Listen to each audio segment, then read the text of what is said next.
بسم اللہ الرحمن الرحیم۔ ویورز، اگر ابھی تک آپ نے ہمارا چینل سبسکرائب نہیں کیا تو ہمارے چینل سبسکرائب کر لیں اور بیل آئیکن پر بھی کلک کریں تاکہ ہماری ہر آنے والی ویڈیو آپ تک پہنچتی رہے۔ پاکستانی اداکارہ میرا جی عموماً اپنی گلابی انگریزی بیانات اور سکینڈلز کی وجہ سے خبروں کی زینت بنی رہتی ہیں۔ تاہم اس مرتبہ وہ کسی بیان کی وجہ سے نہیں بلکہ اپنی آنے والی فلم کی وجہ سے خبروں میں ہیں۔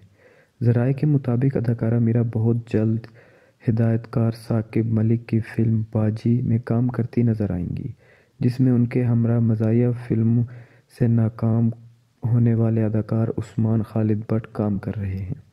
اگر عثمان کے سوشل میڈیا اکاؤنٹ پر نظر ڈالی جائے تو آج کل وہ میرا جی کی تعریفوں میں کافی مصروف نظر آ رہے ہیں، جس سے یہ اندازہ ہو رہا ہے کہ شاید وہ فلم باجی میں میرا کے ہمراہ مرکزی کردار ادا کر رہے ہوں گے۔ البتہ یہ بھی یاد رہے کہ اپنے کیریئر کے آغاز میں کبھی عثمان خالد بٹ نے اپنی مزاحیہ ویڈیو میں میرا کا مذاق بنا کر بھی خوب نام کمایا تھا۔